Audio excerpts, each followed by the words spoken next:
सरकार के अनुसार भारत में इस वर्ष जनवरी से अप्रैल 2020 के बीच चिकित्सा प्रयोजनों के लिए 1,31,000 से अधिक विदेशी पर्यटकों का आगमन फॉरेन टूरिस्ट अराइवल्स दर्ज किया गया है। यह इस अवधि के दौरान कुल FTA का लगभग 4.1% है। पिछले 5 वर्षों में बांग्लादेश चिकित्सा पर्यटकों के क्षेत्र में शीर्ष केंद्र के रूप में उभरा है।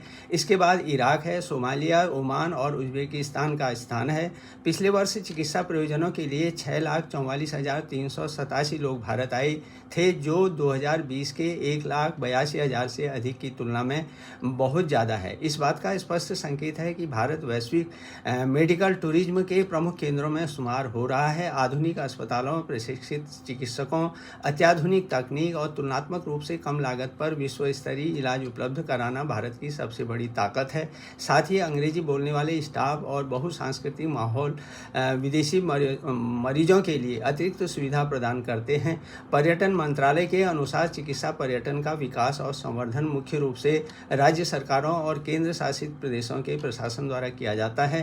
केंद्र सरकार विभिन्न योजनाओं तथा पहलों के माध्यम से इन प्रयासों को आगे बढ़ा रही है। स्वास्थ्य और परिवार कल्याण मंत्रालय भी हील इन इंडिया अभियान को बढ़ावा दे रहा है और चिकित्सा पर्यटन तंत्र को बढ़ावा देने के लिए सार्वजनिक और निजी क्षेत्र की भागीदारी को बढ़ावा भी देता है। इसमें अस्पताल, होटल, एयरलाइंस और नियामक एजेंसियां शामिल हैं। उपचार के लिए विदेशों से आने वालों की सुविधा के लिए भारत सरकार ने 171 देशों के नागरिकों के लिए ई मेडिकल वीज़ा और ई मेडिकल अटेंडेंट वीज़ा सुविधाओं का विस्तार किया है।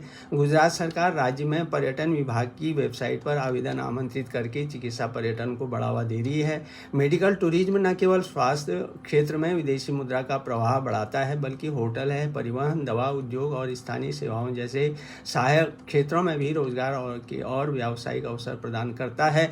लेकिन तेजी से बढ़ती वैश्विक प्रतिस्पर्धा के मुकाबले अभी भी भारत को बहुत कुछ किया जाना बाकी है। भारत में मसलन गुणवत्तापूर्ण उपचार, आयुर्वेद व योग आधारित पुनर्वास पैकेज और डिजिटल हेल्थ सेवाओं के समन्वय से भारत चिकित्सा पर्यटन के क्षेत्र में अपनी विशिष्ट पहचान बना सकता है। सरकार यदि वीजा प्रक्रिया को और सरल बनाए, अस्पतालों को अंतर्राष्ट्रीय मानकों के अनुरूप प्रमाणित करे और स्वास्थ्य पर्यटन को बढ़ावा देने के लिए वैश्विक विपणन नीतियां अपनाए, तो यह क्षेत्र अगले कुछ वर्षों में और कई गुना बढ़ सकता है।